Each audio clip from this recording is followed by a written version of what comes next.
Hello, everyone. Welcome back to the Inking Out Loud podcast. I'm your host, Rob Santos. I'm joined, as always, by my co-host, Drew McCaffrey.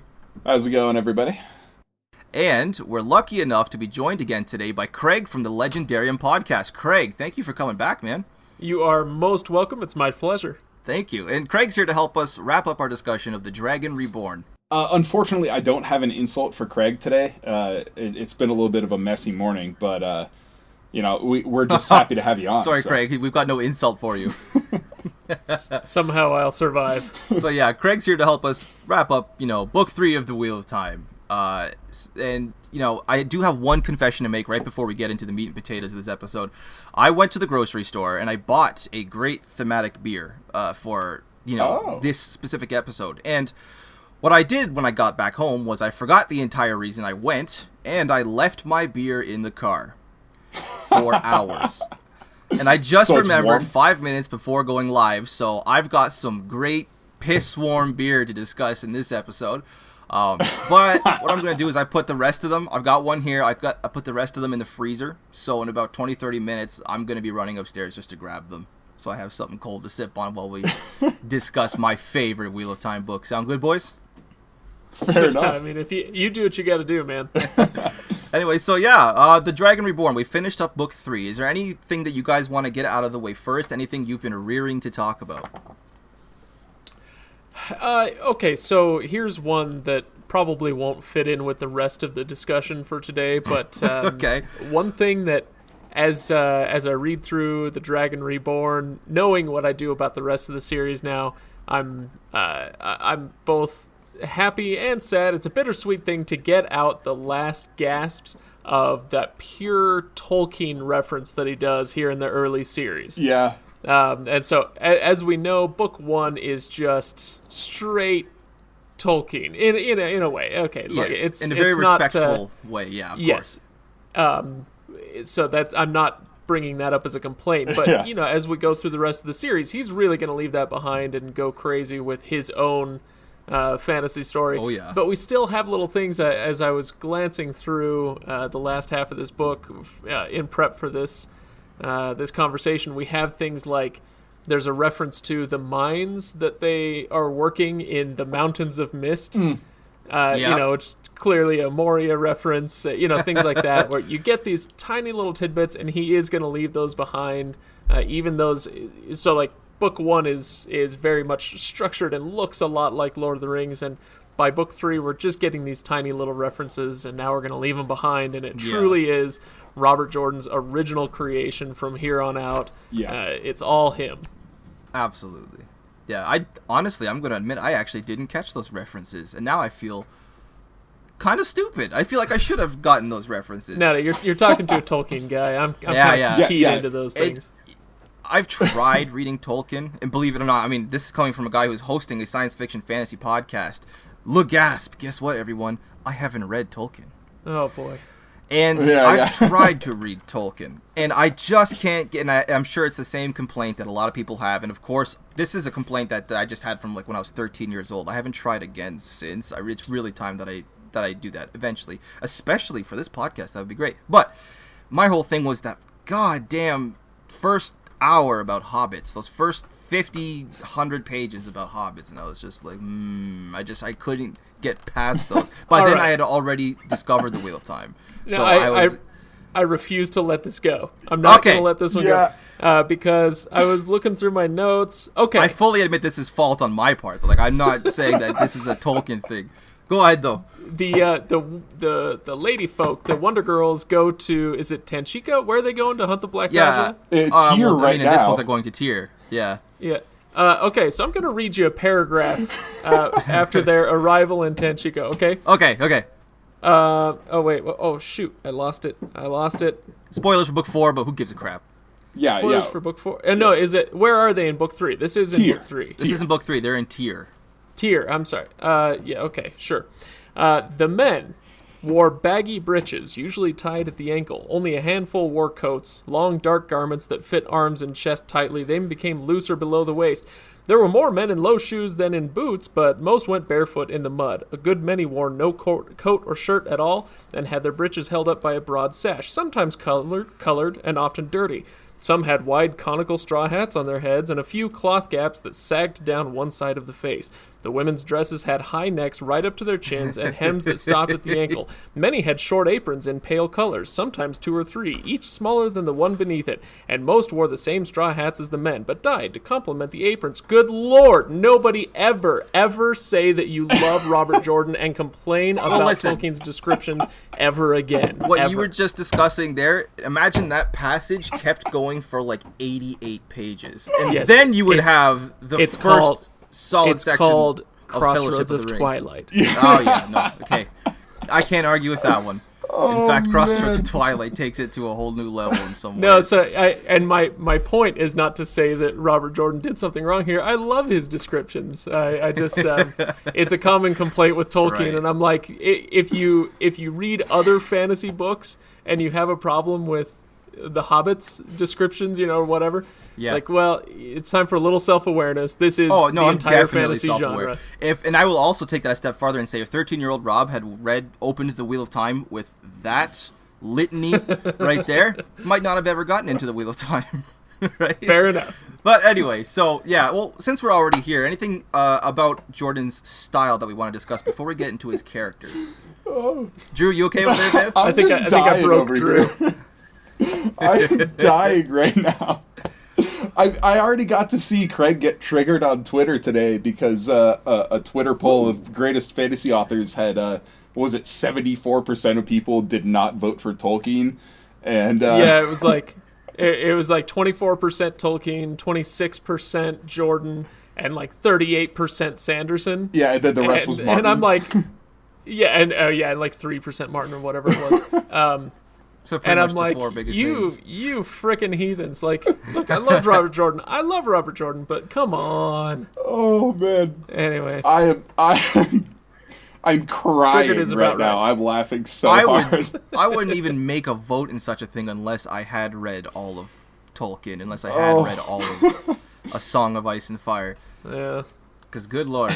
Anyway, but this is the internet. This is not a new phenomenon. People want to vote for what they like, regardless of the other choices, or Yeah. the validity of those other choices, and or I- the validity of their own choice for that fucking matter. Sorry, go ahead. So in this kind of discussion here, I feel like I kind of bridge a little bit of the gap between Craig and Rob, where I have read quite a lot of Tolkien. I love his Legendarium, and So to speak. yeah, so to speak. not to shout out anything or Definitely not. to tamp down those accusations. But he, I do think Tolkien, as far as his writing style versus Robert Jordan's, especially in his what I consider to be more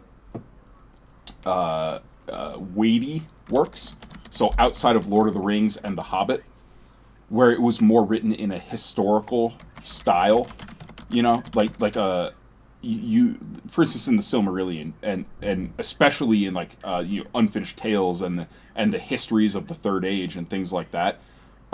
It's not written like Robert Jordan writes, so I can see how somebody like Rob, who's used to this third person limited perspective, would be turned off by a writer like Tolkien. Especially as just a new reader, that was the big deal.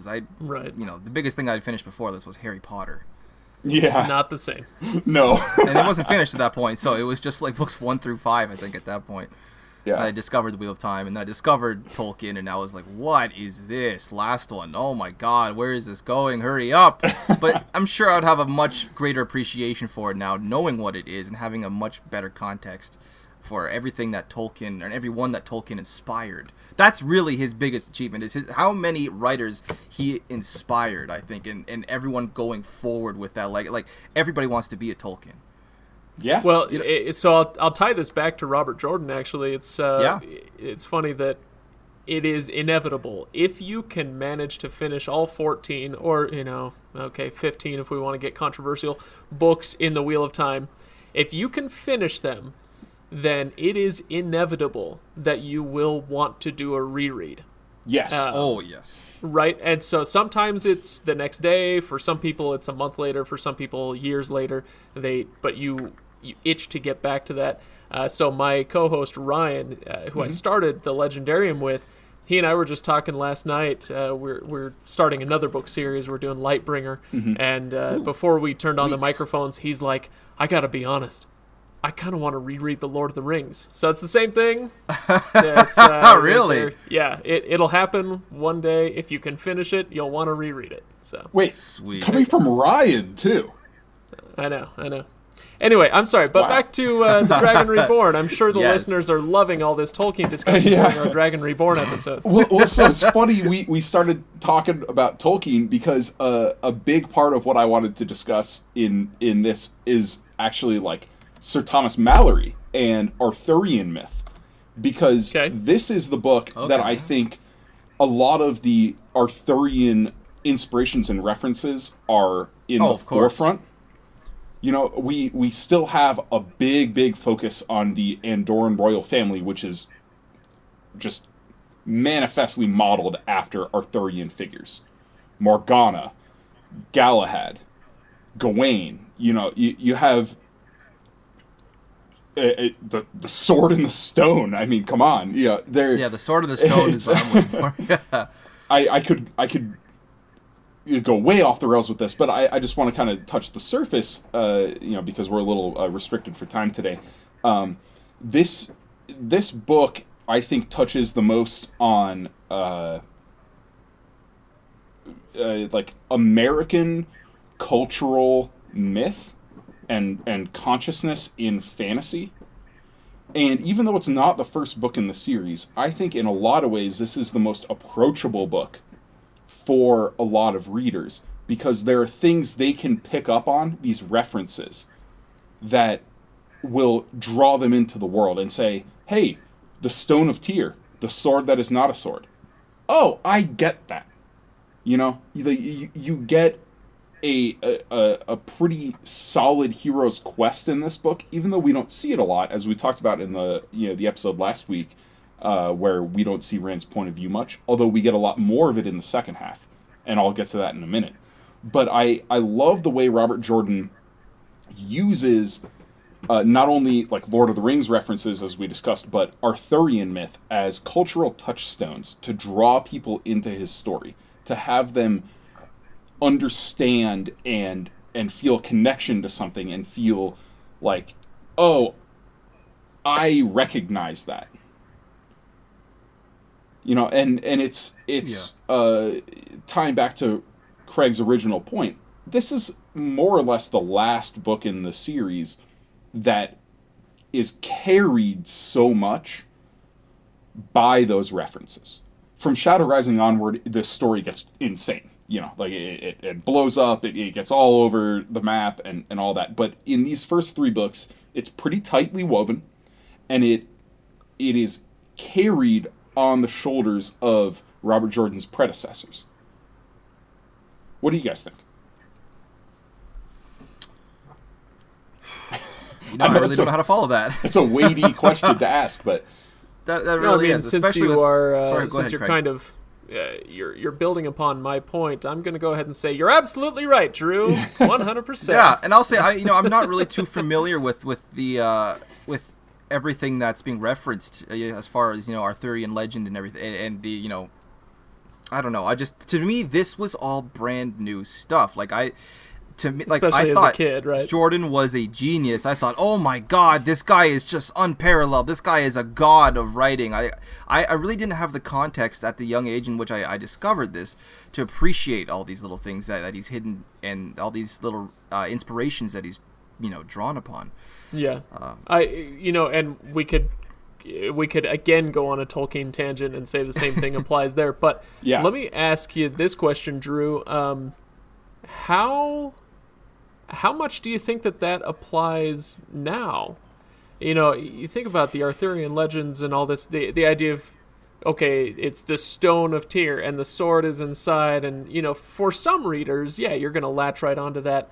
Do you feel like culturally we have enough of a grasp on classic Arthurian legend to get most of that. Like when you read Galad, if you've read Mallory or if you've read whatever other version of the story you want, then it's not too much of a leap to say, oh, Galahad or Gawain, but for people who haven't read that, for people whose entire experience with King Arthur is that what the Disney one, The Sword and the Stone, like that may not be terribly obvious. So I wonder. But that being said, I think your point probably still stands because we don't have the details at our fingertips culturally anymore, our culture is still baked in that pie, of those old legends, and so they are still kind of, to mix metaphors, it's floating in the water. we all kind of we're stewing in these references, even if we don't know it necessarily. But I think it was my second read through before I was like, oh, okay, it's still the Sword and the Stone. Sure. Even I knew the Sword and the Stone. I don't think there's anybody that probably failed to pick up on that one. But these other characters that you guys are mentioning, Galahad, Gawain, or whatever these names, I don't know any of these characters, right? So I'm thinking a lot of people are probably going to be in my boat. Obviously not everyone. Those who are, more educated than myself will probably be able to pick up on those things. But, I'd never really bothered. I was right into fantasy from a young age. Harry Potter, Wheel of Time, Brandon Sanderson. So I think both of you guys are kind of touching on interesting discussion points with this, because as far as what Craig's talking about here, it's this building off of previous fiction, sort of standing on the shoulders of giants, so to speak.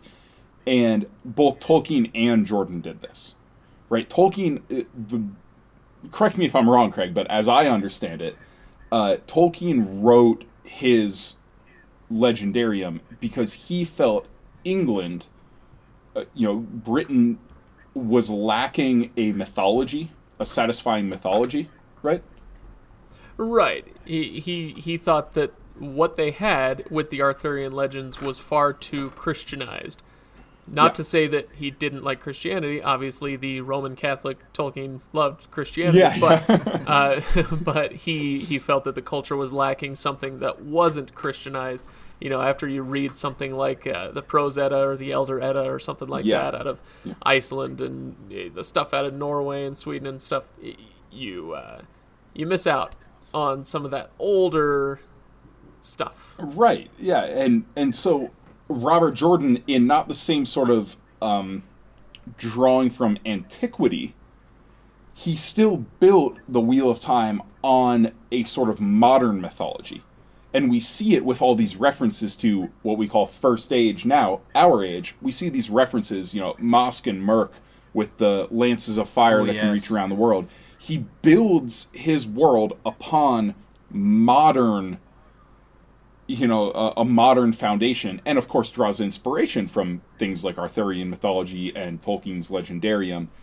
And then when he kind of reaches a critical mass of that foundation, I think he felt comfortable then just going nuts and building the rest of his world and the rest of his story. And those are the last 11 books in the series. Awesome. Boys, I'm going to run and grab that beer. I'm going to let you guys keep going. I'll be back in about 30 seconds, okay? It's up to us, Drew. Yeah. Oh, no, this is dangerous. Don't let Drew and Craig have control here, especially when we're on the topic of Tolkien. I mean, the cover quote, the famous cover quote, the Robert Jordan has come to dominate the world that Tolkien began to reveal, right? Right. And it's kind of controversial. A lot of people take issue with that quote.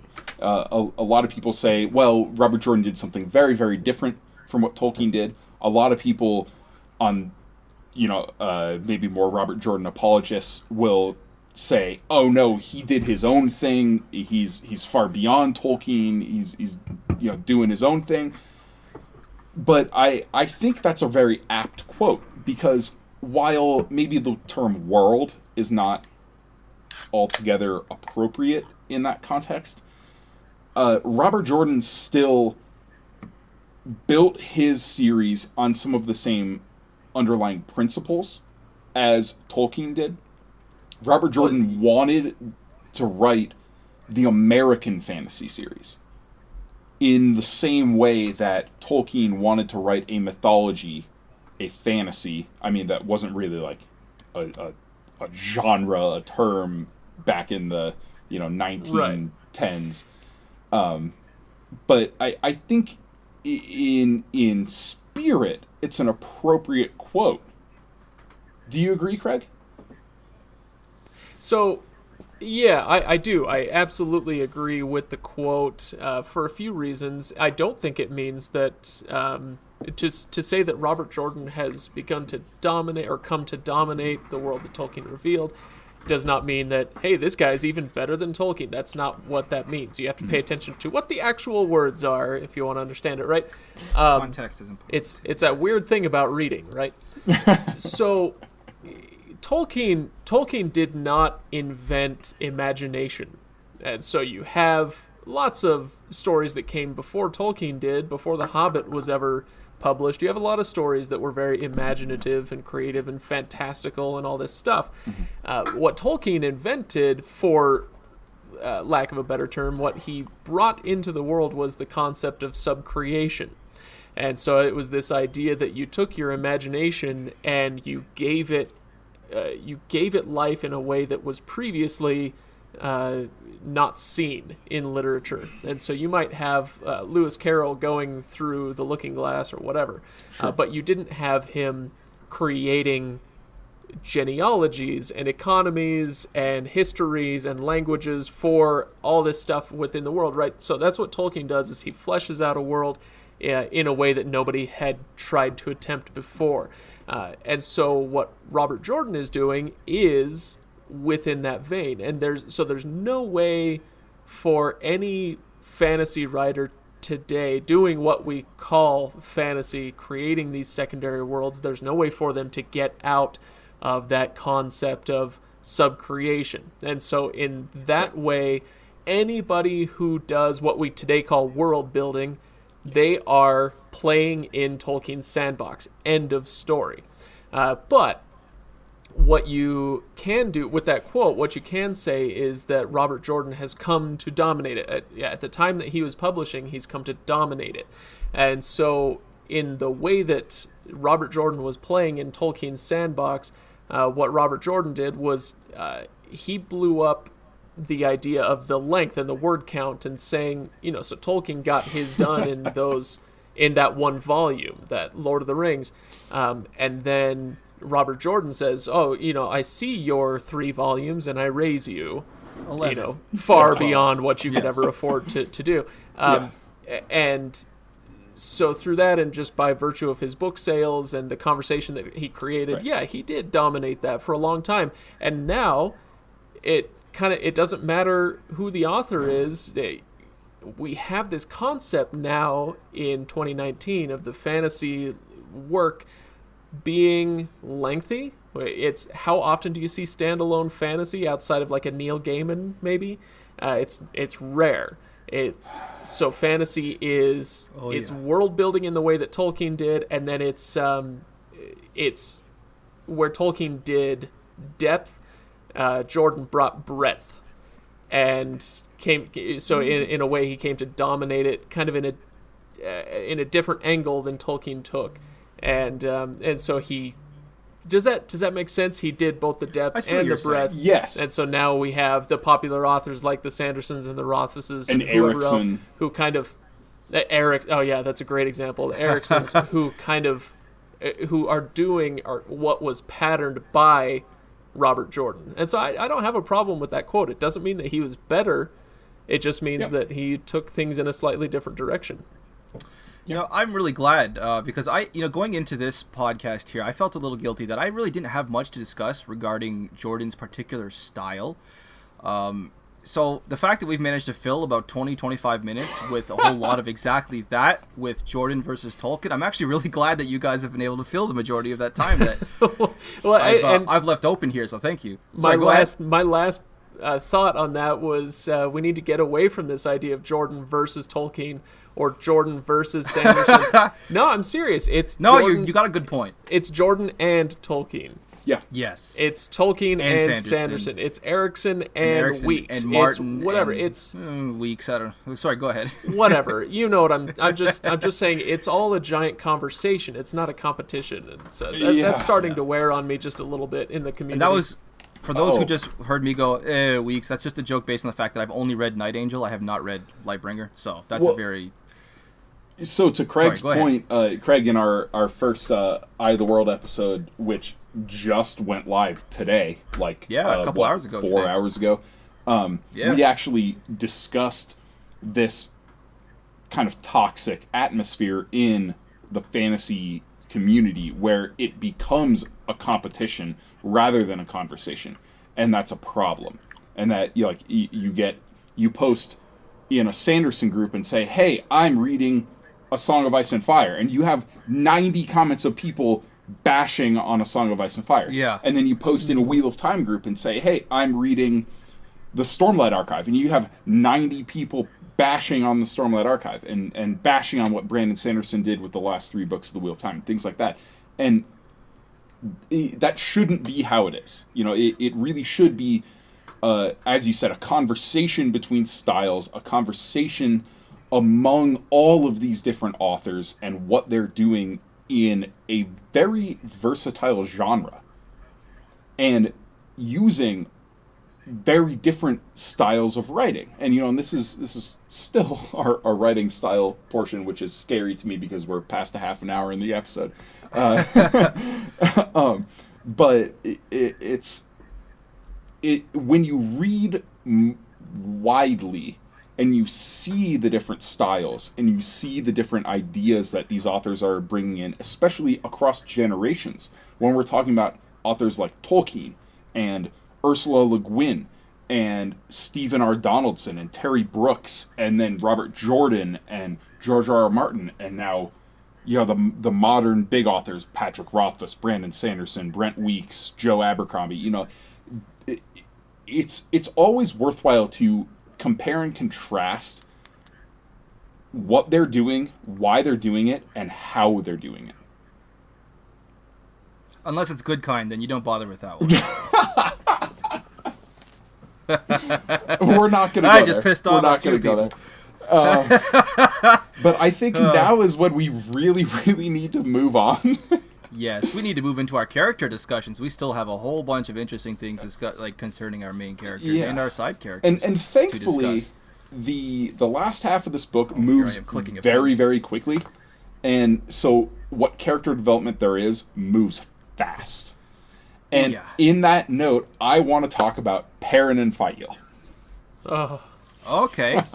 You want to open with Perrin and Fael? I do, because they have... they kind of dominate the character development in the last half of this book, but at the same time, their relationship develops very quickly. Where we have Perrin immediately leery of her. He's so nervous about this mysterious random girl watching him, out of all of their group watching him. And he goes straight to Moiraine and says, "Hey, what's going on here?" And Moiraine just tells him straight up, "You're a good-looking guy. Like, come on." Yeah, Moiraine was being a little coy with Perrin in this one, wasn't she? I mean, Perrin just kind of walked right in on her without knocking. I mean, all she managed to do is she just, pulled her robe around herself. Very cool. And I get, scrambling around the room, trying to clothe herself, scolding Perrin. That would have kind of ruined her whole image of, absolute serenity. Of course she played it off cool. But she still could have been a little more upset with him. All she did was just kind of smile at him and remind him. She's like, "Hey, some girls like a guy with a pair of shoulders." Yeah. And then, of course, that makes someone like Perrin very uncomfortable. I think he just kind of grunts and shuffles his feet a little bit. Yeah. What an awkward dude, man. So I got a question for you, Drew. Sure. Well, for both of you, really, Rob, as well. Hit me up, dude. Has Fael at this, so I'm on page 613 in the Kindle edition. I feel like I want to give a real knee-jerk reaction to this question. Go ahead. What does he say? Okay, so Perrin says, "Fail," he whispered to her, "my falcon," and this is kind of where he gives it, right? Okay, yeah, let's do this thing. Let's be each other's lobsters. Solid reference, my friend. Thank you. So, up to this point in the story, has Fael done anything, and I mean anything, to earn this? So I think there are legitimate discussions to be had, especially as the series goes on, about the effect that Fael has on Perrin, and for better and worse, and the influence that she has on him for better and worse. But at this point, people kind of say, oh man, that Lan and Nynaeve thing sure came out of nowhere in book 1, and I get it, but at the same time I'm like, well, it kind of happens off screen, and so I can believe that it's a little bit, just because it happened off screen doesn't mean it didn't happen, right? But in this case, we have a ton of interaction between Fael and Perrin on screen, and I'm like, I get that love is mysterious, and you never know when lightning is going to strike, but at the same time, it's like, would anybody go through what they did with Fael and say, oh yeah, okay, totally want to be in a relationship with this person? All right, Drew. So Drew looks like he needs to say something. Let's go, man. So, I do think it's a stretch. I really do. That said, there are, Robert Jordan did make an effort to establish some moments with Perrin, building his attraction to Fael. The fact that Fael, back in Ilion, when they're on the ship, the chapter is called, I think, A Hunter's Oath, and Fael says, I swear on my oath, I will follow your demands, Moiraine. I want to stay with you. And her body language, when she faces down Moiraine and faces down Lan, you see the scene from Perrin's point of view, and he has these moments of admiration. And previously on the ship, during their trail down from Riemann to Ilion, we get kind of like a retrospective, in Perrin's point of view, of these moments where Fael confronts Moiraine. And I think this whole kind of dynamic between Fael and Moiraine is a big part of why Perrin develops a respect and an admiration for Fael. He was already attracted to her. I mean, from the very first moment he sees her, he's immediately thinking, well, let me keep going. No, he's go immediately ahead. considering her looks. He says, I can't quite decide if she's beautiful or not. Yes. And as it goes on, he then decides, yes, she's beautiful. So he has that kind of, animal attraction, that superficial, if you will, attraction that I have for you, Drew. Right. That makes sense.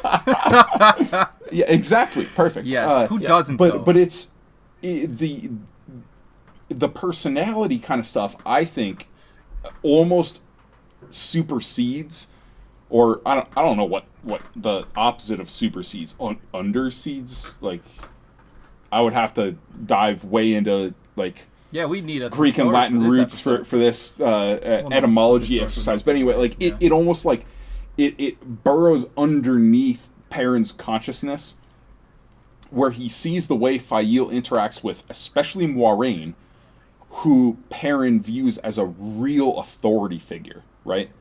And he sees the way Fael interacts with her, and he's impressed.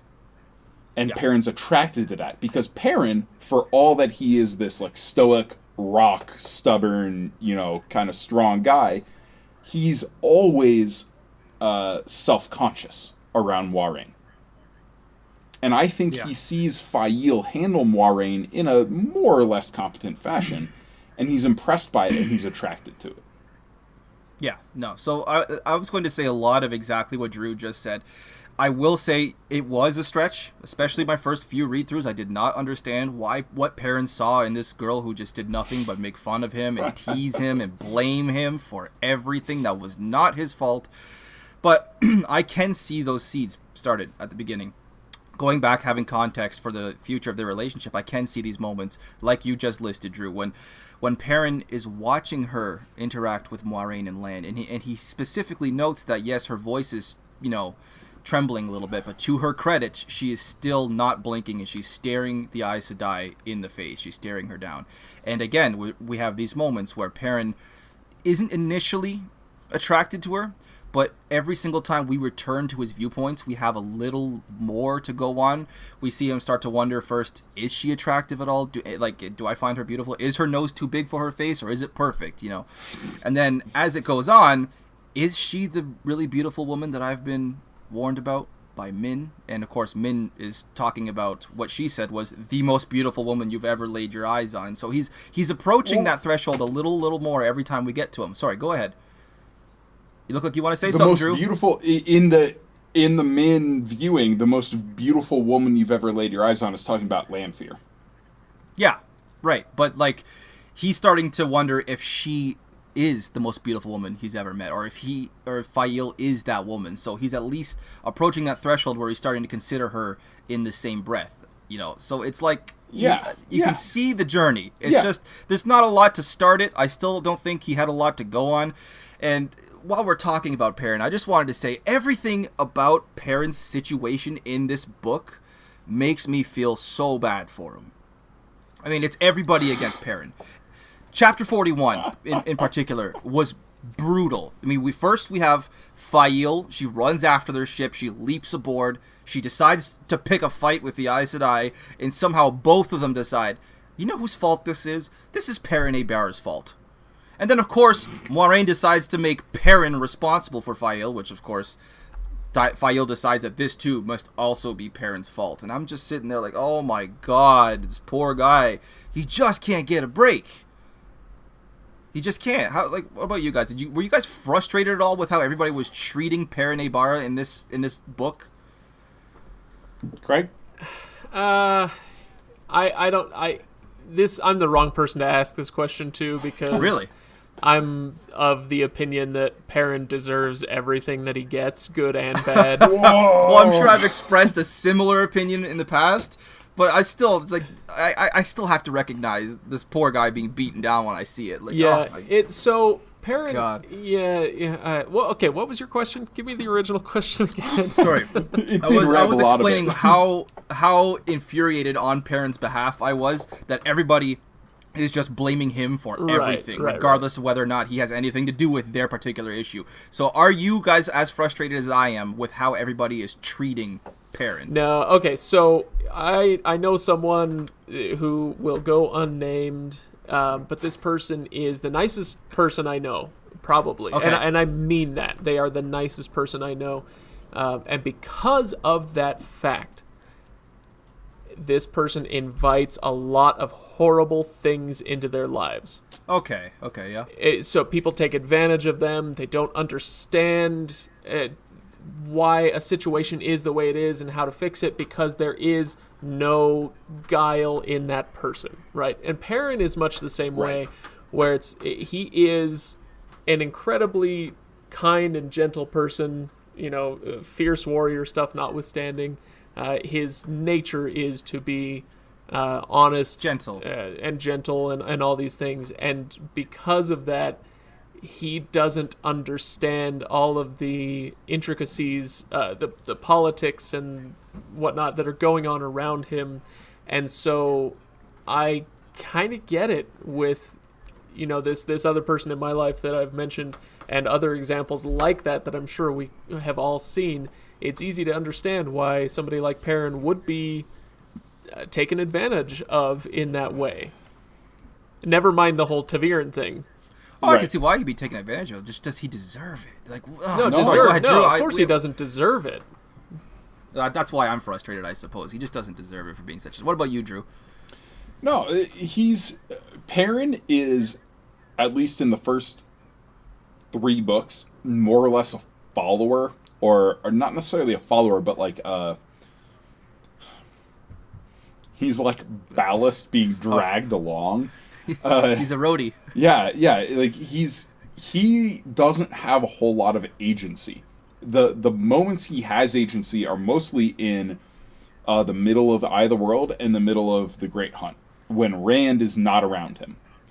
But then in the Dragon Reborn, again, Rand is not around him, but he still doesn't have agency, because Rand is this singularity that is pulling everything to him in this book. I mean, and this, not just Perrin and Moiraine and Lan and Fael and Loyal, but Matt and Nynaeve and Egwene and Elaine and all the dark friends we see in the story. Everything about the plot in this is being dragged toward Rand on his journey toward Tyr. And so, in that sense, I cannot blame Perrin for anything, because he is a spectator in so many aspects. Like, he can't control anything that's happening to him in this book. But on that note, I want to move to Rand. Okay, I just have one more thing to bitch about with Perrin. The one tiny little nitpick that's just so small. Jordan wrote him way too strong. Way too strong. Nobody is that strong. I don't care how much you work. To pull Fael up onto the back of the horse. And well, it's not so much that. For me, it was when they got attacked by the Dark Friends. Oh, sorry, the Grey Men, and Perrin just rips that fucking chair apart like it's made out of matchsticks. It's like, dude, come on. I mean, Hafthor Bjornsson could not have done that, but you're telling me that Perrin Aybara just did it without even thinking? Dude, adrenaline is a hell of a drug, man. I know. They're mothers who've lifted cars off their babies. Like, I don't know. Is it? It seems a little too much to me. I don't know.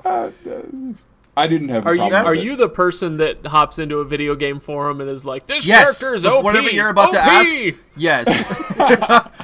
Definitely. Like, there's a moment in A Memory of Light, not to spoil any part of A Memory of Light, Perrin lifts a horse and moves it. It's like, dude, a horse is like 1,200 pounds probably. You're not going to move that damn thing. Like, what are you doing? I don't know. He just seemed like Perrin can do some superhuman things. Breaking that chair apart, it wasn't even an effort for him. It was just there and it was broken. Like, he didn't even have to give it an effort. I don't know. It just read a little unrealistic to me, but that's just me being a nitpicky bitch. I'm not gonna lie. I can admit that. So we can move on to Rand al'Thor now, if you guys would like. Is there anything in particular you wanted to start with about, or I should say, concerning Rand al'Thor? There is. So cool. So this is going to tie back to our first episode on Dragon Reborn and how little we get from Rand's point of view. And in the second half, again, we don't get much, but most of what we get is the climax. Because Rand's character arc in this book is an anchor that drags everybody else behind it. So it would not work narratively unless we got Rand's point of view at the pivotal moments. You know, we get Rand breaking into the stone, into the heart. We get Rand facing off against against Baal-Zaman, and seeing Ta'Veren, perhaps, because this is a theme throughout this book, is the effect of Ta'Veren on the world around Rand, this kind of wake that he leaves behind him. And as he preaches his moment of I don't want to say apotheosis, because Rand's true apotheosis is like 9 books from now, but his moment of early character arc apotheosis, when he says, "I am the Dragon Reborn," you know, when he fully embraces his destiny and says, "Yes, I recognize I have to do this. I'm going to be this person, this mythical figure," you know. So we see the world warp around him throughout this book, and it comes down to this culminating moment. And when I first read the series, it kind of bothered me. But now, as I think about what Taviran means, especially narratively speaking, it makes so much sense.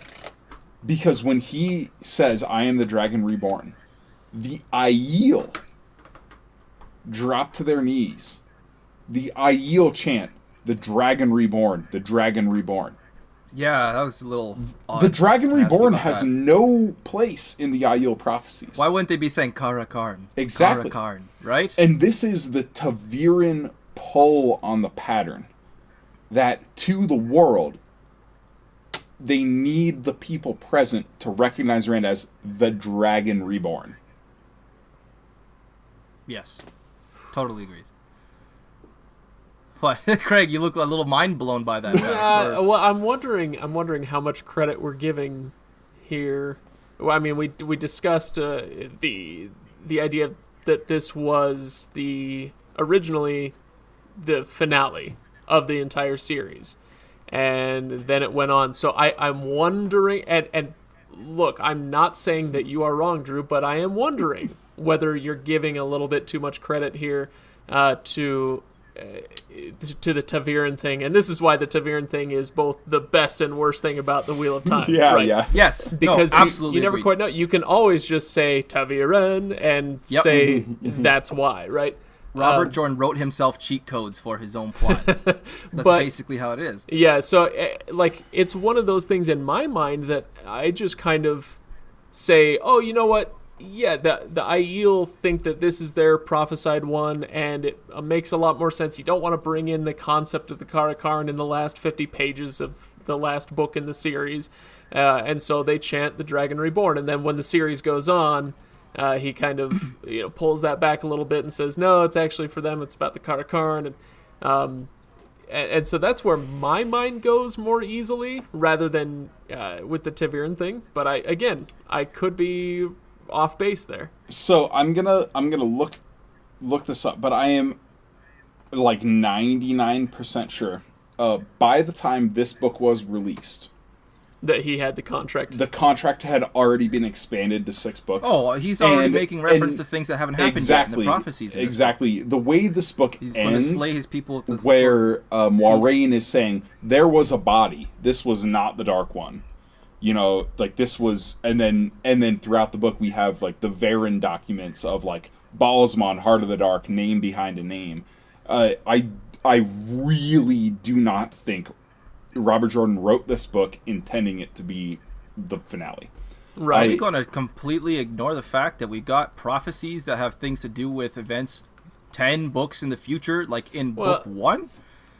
Well, yeah. I mean, that's also a part of it. But Matt placing his eye on the scale, Ren's in the bloody hand. I mean, these are things that weren't going to happen that don't happen until book 12, book 13. Like, yeah. I never got even the slightest impression that this was ever going to be the end. And I know the story about how he originally was contracted for 3, and then I think it turned into 6 before it actually went all the way to where it was today. But I mean, I got no hints in this book that this was supposed to be an ending, besides perhaps the increasing the madness just severity of Rand's madness. So I have a quote here.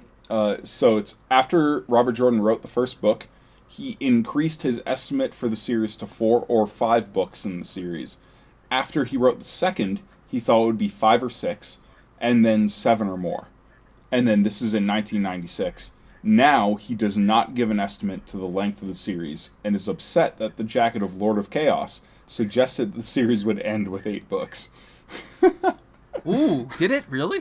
I mean, first edition Lord of Chaos. I have never seen a first edition Lord of Chaos. Wouldn't that be rare to have a mint condition of one of those? Eh? Yeah, so at least after Eye of the World, he knew it would be more than 3 books. Yeah. Okay. Go yeah. Cool. All right, Drew, you win. Whatever. So this has been Fact Down with Drew. No, but that's the last time I ever do that. Trust me. It only gets better. Craig, trust me. We've only known each other for a couple of months, but I feel like we've gotten to know each other pretty well, and it's been a good time. But you do need to understand that The Wheel of Time There are dominated my life from when I was like 11 to when I was 19. So, I will say that I was still frustrated with the lack of Rand in this one, despite the fact that we discussed the reasons for it in the last episode. We touched on it again in this episode. He's just so damn interesting at this point, and I get it. I mean, every point of view we got from him was a treat. I said it last episode. Oh, yeah. I said they were served up like hors d'oeuvres, and that's exactly, I think, the purpose that we didn't get a whole lot of Rand al'Thor. But I will say, as far as like, to wrap up my whole thoughts about Rand's journey in this book, I will say I never and I will never forget my first time reading the scene where Rand walks into the chamber at the Heart of the Stone. Like, I remember exactly where I was. I was 13 years old. I was sitting in the hallway outside my mom's French office at the public school that she taught at. I used to go there after hours. And I was like one of the only people left in the building. I was sitting there cross-legged on the marble floors, the occasional teacher walking by, and I'm just open with the Dragon Reborn in my hands, and Rand al'Thor is approaching Kalendor, and he's confronting the Forsaken Bilal, and the whole duel that follows. It was such a formative moment in my young life, and at the time, I had no idea how much it was going to shape me as a person going forward. So I just wanted to say, like, this book just... I have so much nostalgia diving back into this book, particularly the very, very end of this series. I mean, I've read it 150 times, or I should say the end of this particular book, and it was still, I was still just as much in awe of it this time around as I was the first time I was reading it. So, like, Rand al'Thor's journey in this book, chills. I thought it was phenomenal. So I see Craig nodding his head there about the end, the climax of this book here. Yeah. I want to hear your thoughts. So, Robert Jordan has a real gift for endings, and we see this throughout the entire series. Even with the so-called slog, even with those books, he always has an ending that is mind-blowing, and it's the face-melting guitar solo of fantasy book endings, right? Yeah, it seems like it's that way every time. But with this book in particular, this is the last time that we're going to do the classic everybody's together, they split apart, and then we bring him back for the end of the book. And he's had 2 books to practice that type of ending, and this is the final time that he's going to do that. And I guess my point is just take the idea of the face-melting guitar solo of an ending and marry that with this idea of bringing everybody back together, and you have one of the most epic endings in all of fantasy literature, with the seizure of Kalendor, and bringing the Wonder Girls back in, the Aiel, and Matt's fireworks, and the whole thing coming together. The last 150 pages of this book Drew's kissing his fingers. Yeah, chef's kiss. So good. It is amazing. Yeah, Flawless. Flawless. I don't know if I can really disagree with what Rob said there. Like, it really is a flawless climax. There are so many threads coming together, and they just weave so perfectly, and not as a pun, not as a reference to the magic in the Wheel of Time, but like it really is like a plot thread issue where Robert Jordan brought like 4 separate plot lines into such a phenomenal climax, and something that had been built up to over the course of 3 books. And this is why, I talked about in the last episode, I think as far as his original plan of a trilogy, this was the end of his, quote, first book. Because this is the climax. This is the conclusion that draws all the plot lines back together. And there's so many markers, thematic, narrative, character markers across these first 3 books that come to a head at the end of this one, and the next, in Shadow Rising, becomes a very different story. And so Rand remains the linchpin across these first 3 books. He is the through line. He is the Dragon Reborn. He's the character whose character arc, everything else is built around. But it's awesome in this one, especially because the other character arcs have so much more room to grow. We get the Wonder Girls, we get Matt, we get Perrin, especially Egwene in this one. Egwene has an opportunity to show off what I think is her greatest strength as a character, where she's a voracious learner, right?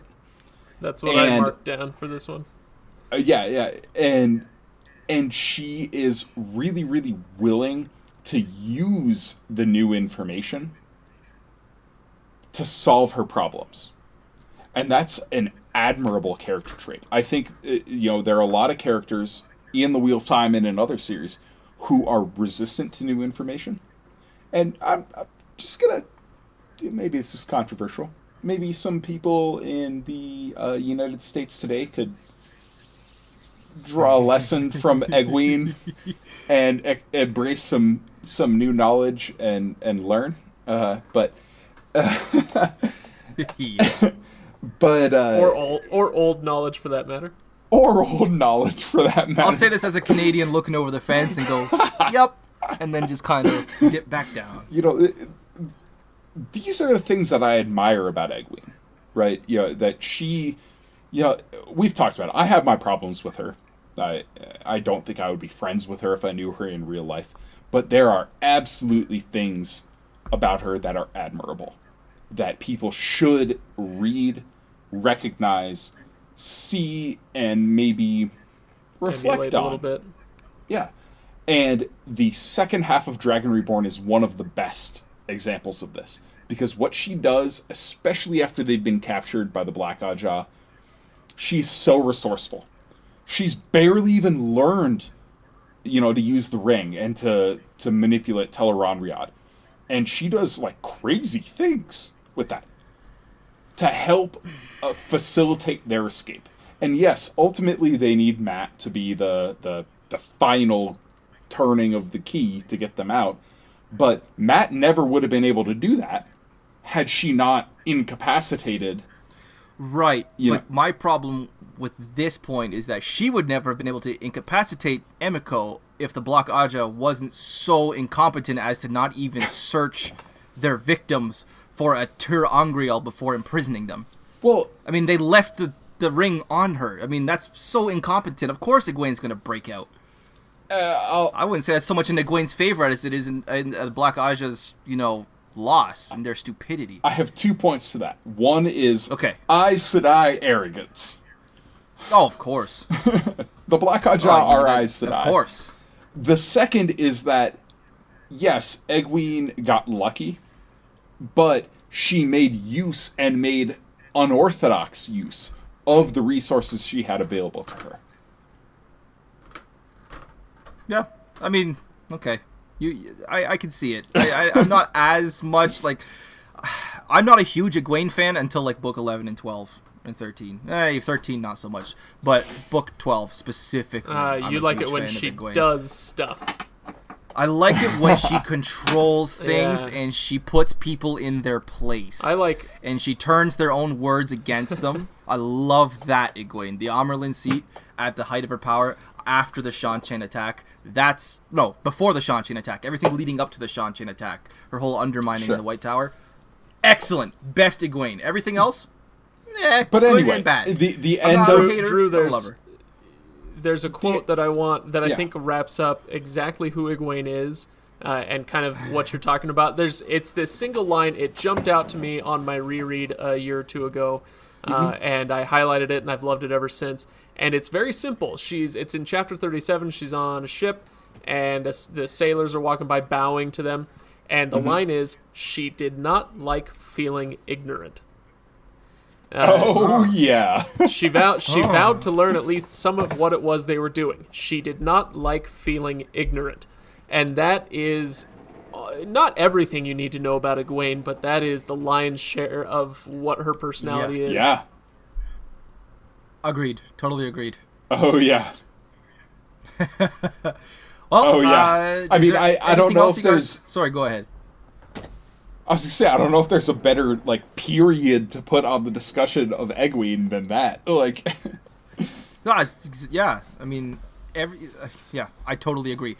Coming across that line, I don't know, unless I was paying really close attention, I would have probably appreciated that if I was paying really close attention. You're right. She doesn't like feeling ignorant. Yeah. So- And that's... Those 5 words. Can I sorry. switch gears to another character?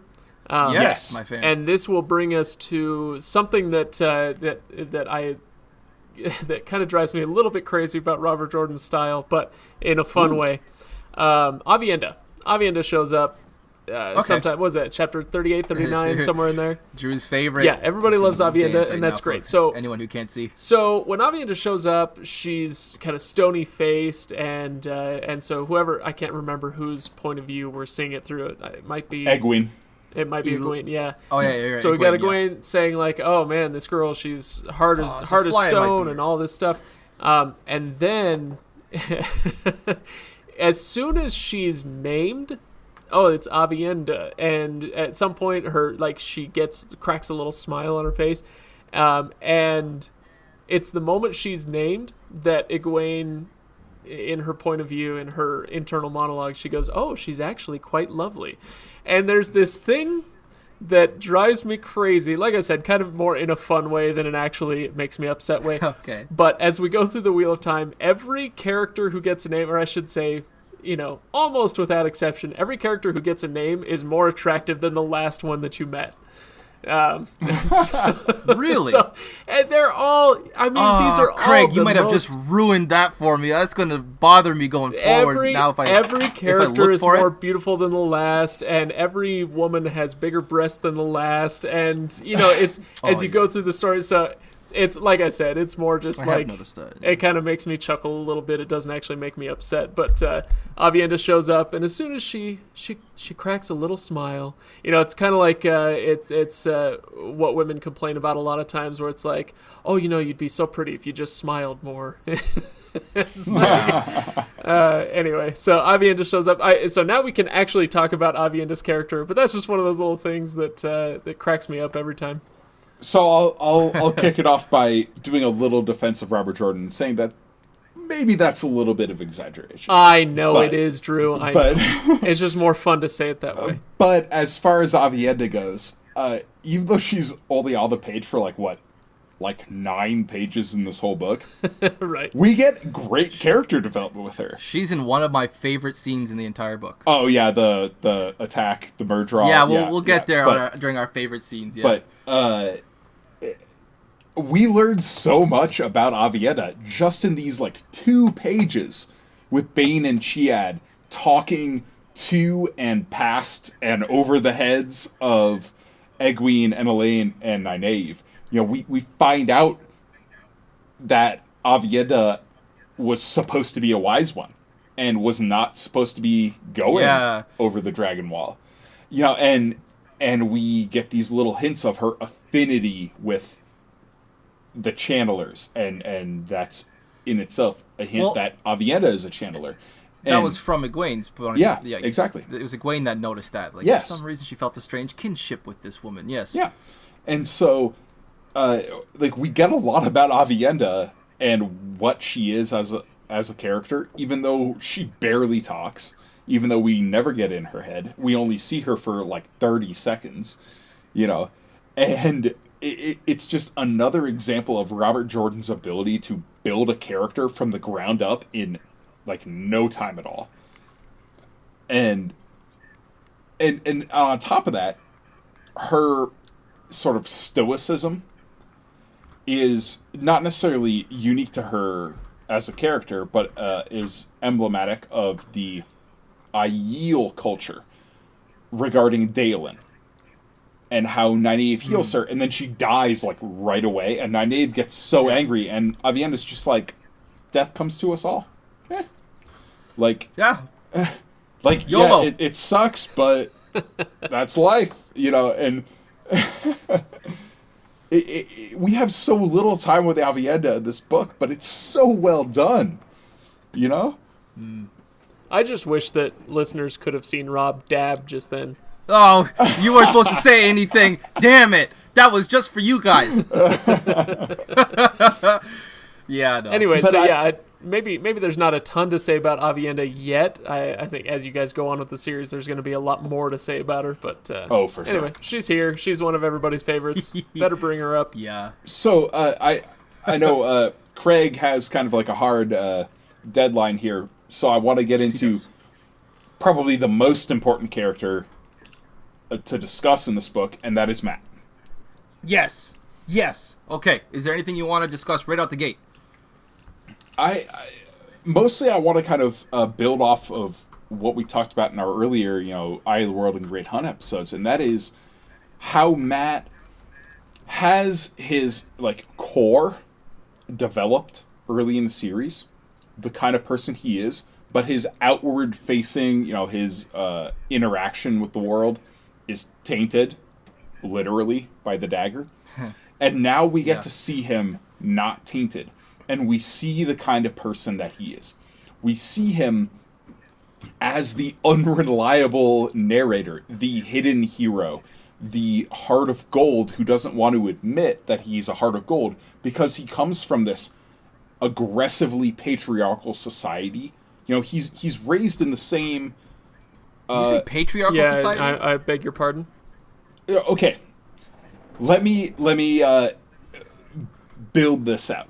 He comes from the same culture as... Not a hole. I'm going somewhere. He's raised in the same society that raised Rand al'Thor, the guy who cannot hurt a woman. Yeah. Well, except in this book. Is that patriarchal, or is that just because he's been indoctrinated to think that? In our American culture, this is an aspect of what is generally regarded as a patriarchal mindset, right? Mm-hmm. It's this chivalry, but not necessarily classical, real Arthurian chivalry, like our current modern idea of chivalry.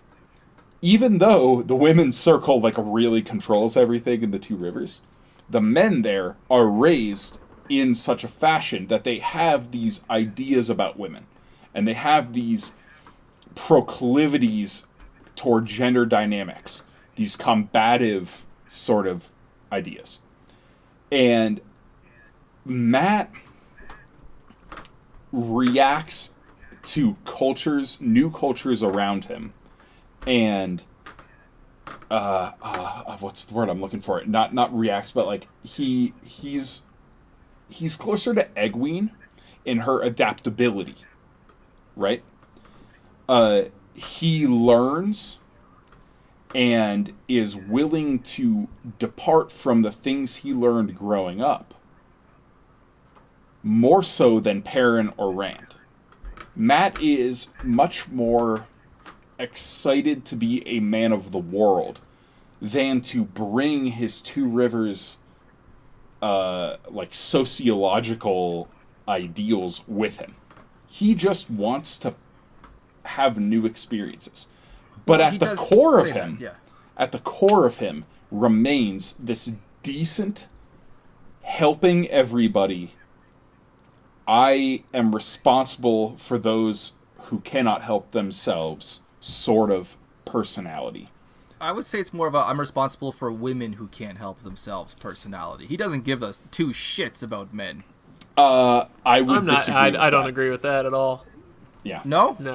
No, especially we'll get into those later in the series, but exactly. Yeah. Oh, okay. Well, I'm discussing specifically what we for example in Erangel. Is it? Yeah, with the mother. Yeah. Money to the woman with kids, but he doesn't give money to anybody else. He saves Eludra. He doesn't come to anybody else's rescue. It seems at this point he's, I'm trying to find the correlation, Drew, where you say that Matt being raised in a society that refuses to hurt women suddenly makes it a patriarchal society that he's been raised in. I don't understand the correlation there. I think I get what you're getting at, Drew. Yeah, I'm not saying it's necessarily patriarchal in the ironclad definition of it, where men rule. Okay. But the sociological consciousness of women need to be protected, and we see that a lot in the Dragon Reborn. And we see a lot of women kind of rebelling against that naive Elaine. It's like, oh, you think you need to protect me? Well, let me show you a thing or two, right? Sure, yeah. But as Matt's character develops, because this is, like, it's crazy to think about. We're, what, almost 3,000 pages into the series, and we've just gotten our first Matt points of view.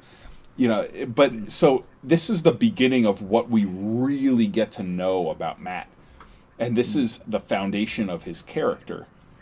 And we get to see him being selfless, even though he lies to himself. Like, when he gives the money to the woman, the mother, in Eringil, he's like, oh, I was just, like, it was an urge. The kids it was a random urge. Crying. And I didn't want to see them crying anymore, so I'm just going to give him money. And then he walks away, and he's like, fool! And then he can't decide whether he's talking about Tom or him. And then and he does the same thing with Aludra, where he just immediately acts to protect somebody. Like, I mean, tell me, Rob, honestly, do you think, had that been a guy in the stable, that, like, 4 dudes came in with knives threatening to kill him, Matt wouldn't have jumped down to help him? I think Matt would have, but he would have. I don't know. It would have been more less likely, perhaps, that he would have jumped in to save a man. But then again, he might have thought the man could take care of himself. Who knows? I do want to make sure Craig gets anything he wants to say out of the way about Matt, because I know you've only got a few minutes left, Craig. I'm actually going to leave it where Drew did. I like what you said about his character, and I feel like because we're so new to his point of view, were we discussing a later book, I would probably have more to say about him beyond that. Sure. But at this point, I think that pretty well wraps up what I would want to say about Matt. Cool. Except that the fireworks scene was dope. No, yeah. Yeah. Oh, yeah. Well, pretty much. Okay, so about Matt specifically, I just wanted to say that for me, what Matt represents in this book is the much-needed humor in a book that's this dark. I mean, if you think about the rest of the characters and their journeys in this book, there's not a lot to brighten the mood. Rand's out there chopping off heads and stuff. Right, Rand's out there chopping off heads, being hunted by darkhounds, sweating and giggling, being chased by everything. We have Perrin, who's struggling internally with the wolves and externally with Fael, as well as his growing defiance of Moiraine and his first steps through the wolf dream. We have Egwene and Nynaeve bickering like school children for 1,000 miles. I mean, really, the only people cracking any jokes at all in this book are Matt and Tom Merrilin. And pretty much everything I have to say about Matt is just with his interactions with Tom Merrilin. I love the chemistry between those two. Yes? Tom Merrilin, boys, what do you think about him? I like Tom Merrilin fine. I don't get the Tom Merrilin thing, but I like him fine. What do you mean, the thing? What's the thing? How beloved he is among the fandom. He's really like that beloved among the fandom? I haven't noticed a whole lot of that. But go to Jordan Con. Check out the cloaks. Oh, really? No, I mean, that's just a little example. But yeah, people love them some Tom Merrilin, and I think he's fine. But I don't. Yeah. True. Yeah, I think Tom was a really great character for Matt to kind of bounce off of in the last half of this book. He was... Because, but I don't, necessarily gravitate to him as a character. I like him, but he's not, a favorite or, he doesn't, demand the story that the way other characters do. So... Yeah, a lot of my point about Matt here is just with his interactions with Tom. And I loved them. They're great all the way through. And as you said, Drew, they are just kind of the way they interact off of one another is so great. I think they're the perfect traveling companions for one another. And I could tell it was going to be a great journey before Matt even got Tom out of the inn in Tarvalin. Tom watches Matt demolish 3 whole roasted chickens. And then his reaction is superb. He just starts these "What did you do, boy? Stuff him up your sleeve?" Which kind of gave me a little giggle as a teenager. Oh yeah, but it's a great line. What really got me was the line that he immediately follows when he's about to go grab all of his belongings. He says, "No, you wait here and try not to eat the table while I go and get my things." I'm paraphrasing there, of course. But I just even to this day, I'm still giggling over that last line. You wait here and try not to eat the table while I go and do this. I get such a little savage chuckle every time I read that line. Tom Maryland, funny dude. Yeah, very funny. Dude. Very funny. So, Craig, before you head out, I know you're kind of on a hard deadline here. Do you have any, kind of last thoughts you want to bring in here? Yeah, so I want to bring our discussion crashing back down to earth after all this this great kind of heady talk about characterizations and motivations and all this stuff. And I just want to bring up something that happens a couple times in, I think it's in this book, if not, once in book 2 and once in book 3. There's talk of a turnspit dog. Okay, Catch this? Spit dog. Okay, so they're walking through a town, and Perrin just kind of glances out of the corner of his eye, and he's like, "Oh, there's a dog in a wicker wheel turning a spit." And I was like, "What? Is that a real thing?" Looked it up. It is a real thing. Yeah. The turnspit dog, I'm reading off Wikipedia here, was a short-legged, long-bodied dog bred to run on a wheel, called a turnspit or dog wheel to turn meat. The type is now extinct, and probably went extinct about 200 years ago or so. The Vernipator cur was bred to run on a wheel in order to turn meat so it could cook evenly. This is a real thing, ladies and gentlemen. The turnspit dog is real. This moment you are having right now, Craig, or at least when you look this up, is the moment that I was having when I was 17 years old. Yep. And I was doing my third or fourth reread, and I was like, spit dog. Of course, having no context for what a spit was, I was thinking literally saliva. And I was like, do they have this dog just drooling into a bowl somewhere? Like somebody's doing something with that? It was in the kitchen scene between Nynaeve and the Amerlin in the first half of this book. Dude, I see you laughing over there. I was 13, dude. I was 13. I was about 4'10" back then. I'm sorry, I never had that issue. I Drew, always thought of a pay attention while you read. Come on. This is I also had stuff. a beagle at the time who would have drools if you truly strings want of spit that were a foot and a half long. If you truly want to understand this series, if you want to understand the Wheel of Time, then you better brush up on your turnspit dogs, my friend.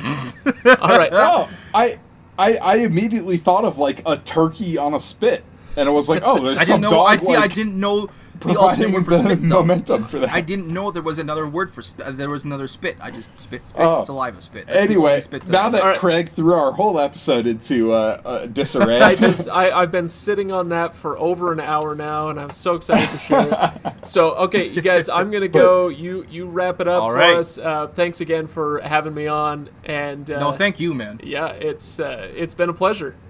Yeah, everybody check out Craig at the Legendarium. Sorry, go ahead, Drew. I didn't mean to cut you off there. Oh, no, and we're looking forward to having Craig back on, hopefully for the Fires of Heaven.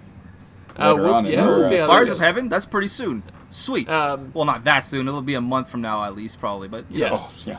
So we'll leapfrog my absolute favorite book in the series, and I'll come back on for another one. So. Okay. Anyway, cheers, guys. Thank I'll you, Craig, talk to you for later. everything. Have a good one, dude. Absolutely. Sweet. All right. Rob, so now, yes, my dude. Now let's get down to business, because we gotta. I mean, we are over an hour in. We are almost an hour and a half in, and we got to get moving here. So. Okay. Why do you have a time limit as well? Ideally, yes, I do. Yes. Okay. But I want to talk about Tyr, the climax, the city. Yes. Everything that goes on here. Sweet. Moving on beyond, character-specific things, just plot stuff, right? Okay. Because the way this book is constructed is, it's like a stool, so to speak. You have four legs holding up, the capstone of the story, and Tyr is that capstone. And we get Tyr from a bunch of different points of view, right? We get Tyr from the Wonder Girls, where they're, with Mother Gwenna, and they're in the Meul. And then we get Tyr from Matt, and he's in, the kind of maybe seedy inn district. And then we get Tyr from Perrin in the higher class in district. And then we get Tyr in the stone. And this is one of the most comprehensive, especially in the last, 150 pages, 120 pages. Such a tight space. We get such a comprehensive view of all aspects of a city, of the culture. We don't really get this often. We see many cities. We see basically every single major city across the series. But we never get to see them from such a diverse array of points of view. And I love that. Okay, yeah, absolutely.